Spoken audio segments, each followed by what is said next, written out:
Job começando nesta segunda-feira. Hoje, eu e Hudson Carvalho. Tudo bem, Hudson?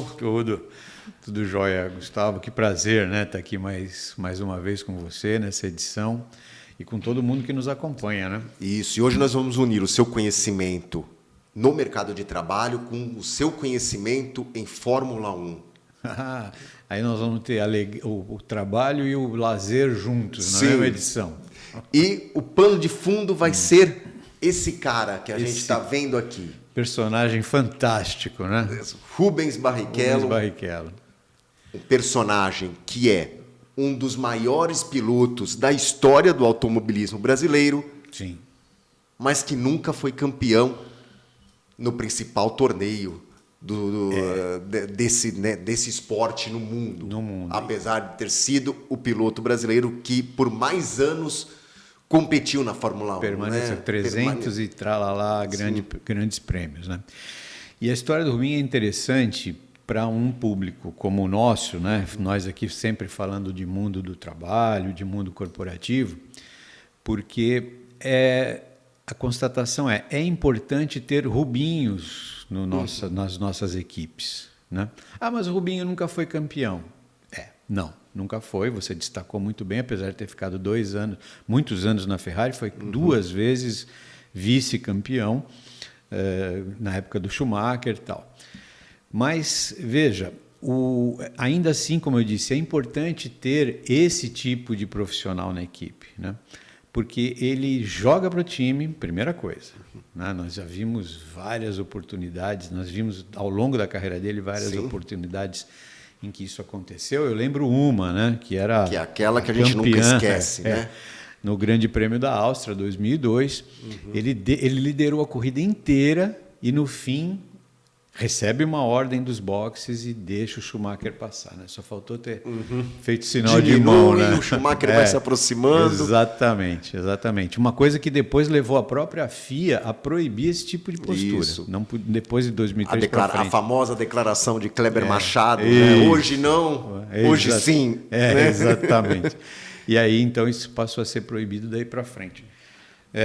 Mas veja, e aí, então, ele mostra que joga para a equipe. Realmente precisou de haver um desprendimento muito grande. Você imagina, se ele liderou a corrida inteira, no fim se deixa passar. Porque o companheiro tinha mais chance de ser campeão e precisava daqueles pontos. Exatamente. Ele joga para a equipe. E aí, jogar para a equipe primeiro que não é só uma questão de desprendimento pessoal, né? É uma questão de controlar o próprio ego, né? O ego talvez seja o nosso maior inimigo, né? Sim. O nosso próprio ego. O inimigo a ser vencido, a ser batido. Segundo, que permitir que jogar para a equipe, e aí eu vou continuar nesse exemplo, que é um exemplo limite, né? Uma coisa bem lá na ponta da situação, não quer dizer que você tenha que deixar de se preparar, não quer dizer que você tenha que deixar ou melhor, sempre permitir esse papel. Não, você continua se preparando, você continua estando pronto para ser o número 1, mas naquele momento havia necessidade, então você abre mão e em prol da equipe deixa o negócio funcionar. Mas não quer dizer que você tem que largar e dizer, não, eu sempre vou deixar e tal. Não se trata disso. Você luta junto, né? Eu lembro, para a gente continuar no esporte, eu lembro de uma entrevista de algum tempo já do Edilson, o jogador Edilson, campeão em 2002, como pentacampeão, que disse que um dos fatores principais que levou a seleção brasileira ao título, ao pentacampeonato, foi que todos os jogadores concordaram em jogar para o Ronaldo. Então, quer dizer, eles concordaram, mesmo sendo estrelas, nós temos ali o nosso jogador que vai fazer a diferença, vamos jogar para ele, e isso foi um dos fatores que levou o Brasil a ser campeão.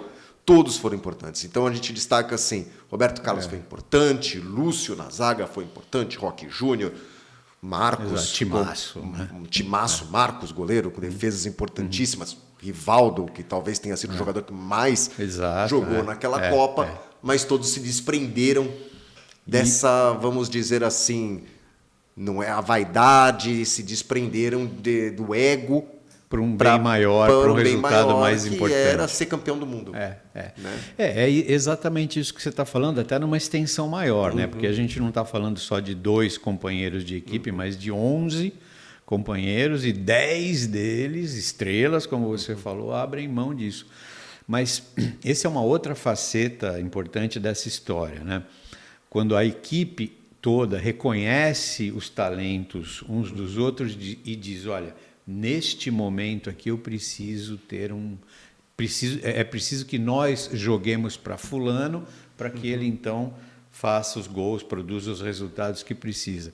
Talvez num outro momento, num outro jogo em que a gente precisasse segurar o resultado, por exemplo, se fosse o contrário. Sim. A gente talvez jogasse em prol do Lúcio, que era o zagueirão da época, né? Mas a equipe madura faz isso, o líder maduro enxerga isso e arma a sua equipe em prol dos talentos que ele sabe que tem e da necessidade do momento. Então ele arma a equipe como um técnico faz, né? Ele arma a equipe de forma a que ela seja capaz de enfrentar aquela necessidade, aquela realidade do momento e assim produzir resultados. E a equipe, por sua vez, diz, bom, então, nesse momento eu me desprendo aqui, me desvisto do meu ego por conta de um resultado maior. Também porque sei que amanhã, eu que continuo me preparando, me capacitando, me qualificando, amanhã será o meu dia de ser importante, estrela, ser o cara que vai produzir os resultados lá na ponta e eu estarei, então, naquele lugar e a equipe jogará para mim naquele momento. Então, percebe que é um ganha-ganha que se estabelece entre as pessoas da equipe, sempre em prol de alguma coisa maior e mais importante, né? Agora, exige um tremendo desprendimento, né? Desprendimento, mas é importante o que você falou, que não é que você está largando mão de ser um profissional importante, né? Isso que é importante. Não é que você se conformou em ser um profissional de segundo nível. Não é isso, né? Não. É você saber enxergar a importância que você tem para o time e que naquele momento você abre mão de ser o número 1 para poder ajudar um todo, não é isso? Exato, é circunstancial, né? Naquele momento tem fulano que pode nos favorecer de uma maneira melhor. Né? Quando isso não acontece, o risco se potencializa para a equipe como um todo. Né? Vamos continuar na Fórmula 1. Neste momento, nós temos lá a McLaren, com 2 camaradas que se equivalem muito, carros iguais e tal, e vira e mexe, um bate e roda com o outro, e você fala, caramba, esses caras vão acabar com a equipe aqui, vão sair os 2 carros e, enfim, os 2 vão perder, a equipe toda vai perder. Então, o risco é alto quando não há esse reconhecimento. Né? E existem equipes, né, empresas e as suas equipes que insistem um pouco nessa história de administrar pelo conflito, né, e tal. A McLaren, a gente estava falando da McLaren agora, mas eles são assim os usuários, vamos dizer assim, dessa técnica. Fizeram isso lá atrás com Niki Lauda e James Hunt, fizeram depois com Senna e Prost. Quer dizer... Enfim, agora estão só repetindo essa Hamilton receita. E Alonso. Exatamente, Né? perfeito. Então, quer dizer... Então, eles gostam de fazer esse jogo, né, de estimular ali os dois a ver quem coloca, né, mais energia e consegue chegar lá. É uma estratégia, né? Que até pode ficar bacaninha na Fórmula 1, a gente é fã, né? A gente quer ver o circo pegar fogo e ver a corrida bonita, ou quer ver a ultrapassagem e tal. Mas isso só fica legal quando a gente está sentadinho no domingo de manhã vendo corrida, né? Para nós. Para o mundo corporativo, isso não funciona. Né? Apostar em fazer gestão pelo conflito nunca funciona. Nunca. Podemos ter absoluta certeza disso. O que constrói é a soma das competências, não a divisão das competências. Né? E competência no sentido assim amplo da palavra. Né? Não estou falando em ser competente assim no sentido de fazer acontecer alguma coisa, né? Mas competências, aquele conjunto de habilidades e que fazem você ser adequado para produzir um determinado resultado. Né? Então, esse conjunto de coisas que faz o time funcionar e fazer bem, a soma dessas competências. Jamais o conflito, né? Jamais a separação. Né? E a gente ainda vê muitas organizações que insistem nisso, né? Colocar duas pessoas de igual potencial para ver o que dá ali, né? Vamos ver quem vence essa batalha. Não recomendo, nunca vi até hoje funcionar, Gustavo, pelo contrário. Eu vou, para falar que não é fácil, eu vou continuar com o exemplo desse episódio da Áustria, quando o Rubens Barrichello deixa... Ele que não nos ouça aqui. Isso, deixa ali com a corrida na mão, permite a ultrapassagem do Michael Schumacher. Não foi fácil, a gente percebe depois, com a repercussão de tudo que aconteceu, até o próprio Rubens Barrichello falando que pensou em não fazer, mas acabou aceitando. Né? Trazendo para o mundo corporativo, Hudson, quando que o profissional ele pode ter essa percepção que está no momento que eu tenho que jogar para esse aqui. Exato.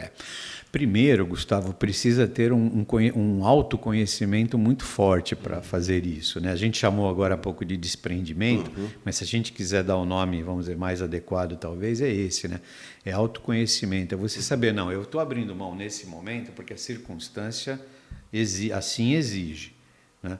Não é porque eu vou deixar isso acontecer sempre. Né? Então, primeira coisa, você precisa ter essa consciência de que isso é uma questão desse momento, mas que eu não sou obrigado a estar... eu tenho muito mais a oferecer do que sempre ser alguém que deixa o camarada passar na minha frente. Segundo, nesse mesmo episódio, você nota como o Rubinho é um camarada resiliente, né? Que é uma competência assim, muitíssimo bem vista, muitíssimo importante nas organizações de hoje em dia, quanto ele tem, vamos dizer, saúde emocional, agora me fugiu o termo aqui, perdão, mas é exatamente vamos dizer, esse equilíbrio emocional grande e bom o suficiente para que ele entenda esse momento. Né? Então, resiliência, esse autoconhecimento, são essas competências que respondem um pouco a sua pergunta. Né? Embora existe uma teoria muito interessante, né, do número 2, tem até um livro que fala sobre isso, que diz, olha, determinados profissionais assim, muitíssimo competentes aí naquele mesmo sentido, né, de reunir todas as competências necessárias para serem um CEO de uma organização, tal, escolhem não sê-lo, né? Preferem, porque não querem assumir vamos dizer, todo aquele conjunto de ônus que existe, a pressão, não sei o quê, por resultado, metas, não sei o quê, e ele prefere estar numa posição de menor relevância, que também é menor remunerada, tudo isso, porque não quer assumir aquele papel. E é a escolha dele fazê-lo.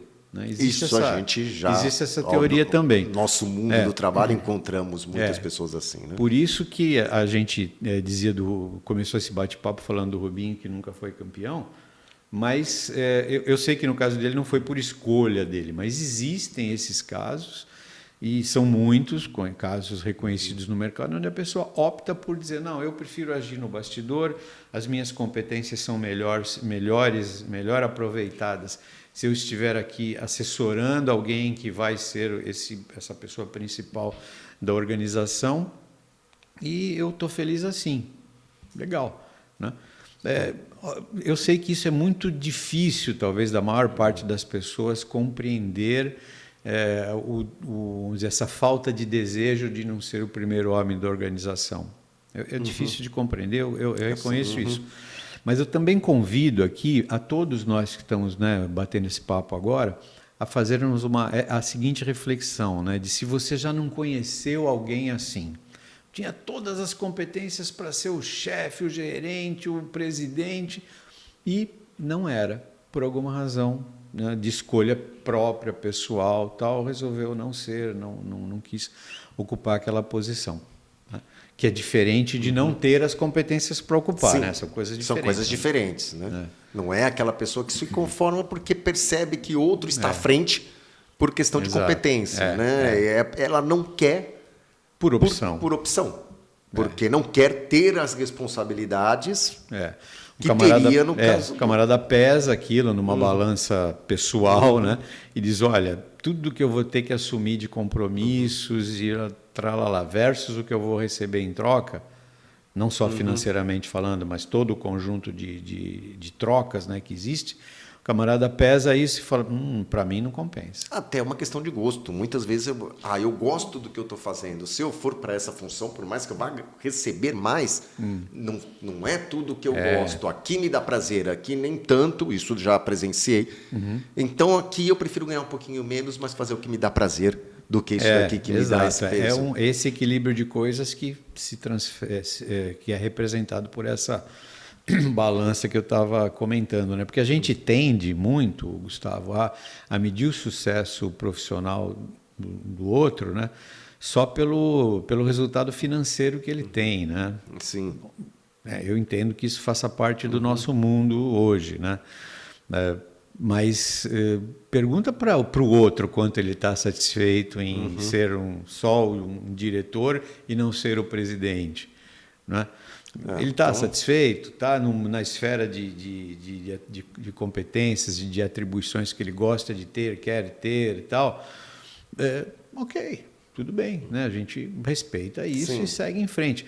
Mas veja, sempre tomando cuidado, Gustavo, de lembrar que isso não significa, não pode significar o camarada ir para uma zona de conforto. Acomodação. De acomodação. Não.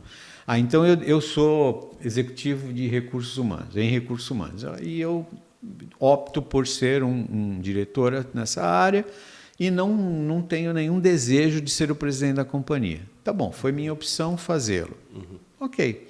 Agora, não me tira o dever de continuamente me aprimorar e ser um diretor de RH melhor e melhor e melhor e melhor cada dia, até que mesmo que muitas vezes alguém olhe para mim e diga, você já podia ser o presidente dessa companhia? Tá bom, mas não sou porque não quero. Vamos simplificar assim, né? Mas não tira o dever de você continuamente continuar, né? Mas se aperfeiçoar-se como profissional, né? Ainda que seja essa a escolha, né, de permanecer num nível, né, de menor exposição, né? Certo.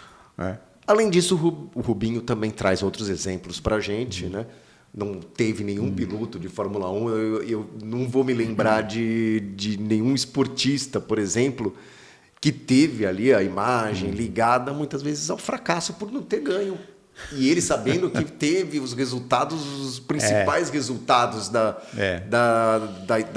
resultados importantes e foi um dos maiores pilotos brasileiros da história da Fórmula 1. Sem dúvida nenhuma. E antes de chegar na Fórmula 1, ele foi um imenso vencedor. Ali na Fórmula 1 ele não ganhou um título, mas ganhou várias corridas, mas marcou ele como atrasado, como... né, os memes, né? Para quem não lembra da época do Cacete Planeta. Isso, exatamente. Foi o que consagrou, né, essa fama dele. Sim, né? então, quer dizer, sempre está chegando atrasado. Rubens pé de né? chinelo. Então, quer dizer... E ele se manteve firme. Se manteve firme, isso vai ao encontro daquela questão da resiliência que a gente estava comentando, né? Quem mais recebeu crítica, quem mais foi alvo de memes do que o Rubinho, né? Poucos, né? Poucos. Sim. Mas veja, ainda assim, são muitas vitórias na Fórmula 1. 2 vezes vice-campeão pela Ferrari, não por qualquer escuderia, né, com todo respeito a todos. Ficou muitos anos na Ferrari. Ficou muitos anos na Ferrari. Quer dizer, ter chegado a ser piloto da Ferrari já é algo que pouca gente no mundo, né, esse seletíssimo grupo que consegue. E ser vice-campeão 2 vezes, né, é significativo. Muito. Numa época em que ele corria com o Schumacher, que foi 7 vezes campeão. Então, óbvio que é muita coisa, é muita coisa. Depois, uma outra característica dele, que eu acho que também é interessante que a gente tenha nas organizações, é a capacidade de reinvenção. Né? Então, veja, ele, num determinado momento, ele sai da Fórmula 1. Deu, né? E saiu lá no momento que ele julgou necessário. Aí ele vai para a NASCAR ele vai para Stock Car Brasil, ele vai para um monte de coisa, já está 14, indo para a 14ª temporada agora na Stock Car, já foi campeão da Stock Car e, enfim, faz uma série de outras coisas no automobilismo, mas também se reinventa como profissional de comunicação, vai apresentar programa, tem um canal no YouTube, apresenta o programa às vezes sozinho, às vezes em parceria com uma outra pessoa, e ele se reinventa. Né? É importante isso, essa capacidade de criar alternativas profissionais, ainda que eu permaneça na mesma organização, né? Essa capacidade de enxergar o conjunto do que está acontecendo e falar, olha, eu sirvo para jogar aqui, mas eu sirvo para jogar aqui também, aqui. Essa capacidade, né, de ser polivalente, de se tornar importante para vários setores da organização. E isso ele faz muito bem, né? Ele faz muito bem e se colocou aí, né, em evidência em tantos outros esportes. Também foi para os Estados Unidos, também correu lá, etc. E tal. Então, tudo isso é importante para a organização. E, independentemente disso, não vou aqui colocar um valor corporativo nisso, porque eu não estou encontrando paralelo. Mas ele é um camarada carismático, todo mundo gosta. Você já conheceu alguém que fala, não gosto do Rubinho, não vou com a cara dele. É difícil, difícil, né? Não tem. É muito difícil, porque ele é um camarada simpaticão. Você vê hoje, quando você acompanha bastidores da Fórmula 1, quando ele eventualmente está, você vê ele é super bem quisto nas equipes onde ele correu, nas outras onde ele nunca passou e tal. E ele é super bem quisto e tal. Isso... Óbvio, eu não estou encontrando paralelo aqui para medir, como eu disse, mas isso, de uma certa forma, é um legado importante para o ser humano, né? Deixar portas abertas nos lugares por onde passou. Sim. A gente não sabe o dia de amanhã, né? Não é como dizem, né? Sim. Então, deixar portas abertas é algo importante também. Isso você faz sendo honesto, verdadeiro, fiel com os outros, fiel ao seu próprio discurso. Coisas que quando você trai, fica muito complicado do resto, né? A sua volta entender e fala, pô, não dá para confiar nesse camarada aí, não. Né? E isso a gente não faz vê. muito profissional. Né? Isso aí, né? É essa herança que ele vai carregando ao longo da carreira. Né? Para sempre. E, voltando àquela questão de medir só pelo resultado financeiro, né? A revista Forbes fez uma pesquisa há alguns anos atrás, 2019, se eu não me engano, sobre o resultado financeiro. Quanto ganharam na sua carreira os pilotos de Fórmula 1? E o Rubinho era o 9º colocado. Né? Quer dizer, não é tão ruim também, né? Estava no top 10 ali, entre aqueles que mais fizeram dinheiro na Fórmula 1. Então, de tantos pilotos que já passaram na história da Fórmula 1. 200 e tantos pilotos. Então, quer dizer... enfim, ele teve um resultado também, sob esse ponto de vista, muito bom. Né? E uma coisa que também talvez não sim, eu ia dizer que não, mas tem sim um paralelo no mundo corporativo, né? Já faz um tempo ele vem investindo na carreira dos filhos, né? Mais na carreira do filho mais velho, Dudu, e o outro também já está começando. Isso, o paralelo que eu faço então é na questão da sucessão, né? Você ter alguém que vá continuar o negócio, ou que vai ser o próximo líder da organização, essa capacidade de enxergar a necessidade de você ter um sucessor. Né? Eu sei que isso é um tema bom para o próximo programa. Para algum do programa aí pela frente. Eu sei que é uma correlação meio tênue, né? No caso de ser pai e filho, tal, tudo bem. Eu reconheço que não é uma ligação tão forte, mas não dá para esquecer isso, né? Essa capacidade de você enxergar a necessidade de preparar um sucessor. Se não, pelo simples fato de que a maior parte das empresas brasileiras são empresas familiares, empresas de médio porte e familiares. Então você imagina, né? Se a gente naufragar nesse quesito, né, de preparar sucessores, nós estamos aí comprometendo a saúde de muitas das organizações no Brasil, né? Com certeza. Péssimo negócio. Então, né? Por mais rubinhos nas empresas e no mundo corporativo. Exatamente. Não é isso? É isso mesmo. Hudson, muito obrigado, viu? Eu que agradeço, Gustavo. Que alegria de novo estar aqui, como sempre. É isso aí. Poxa, e semana que vem tem mais. Tem mais. É isso aí. Fique conosco. É isso aí. Então, na próxima segunda-feira tem mais Bijob e uma ótima semana para você. Até lá.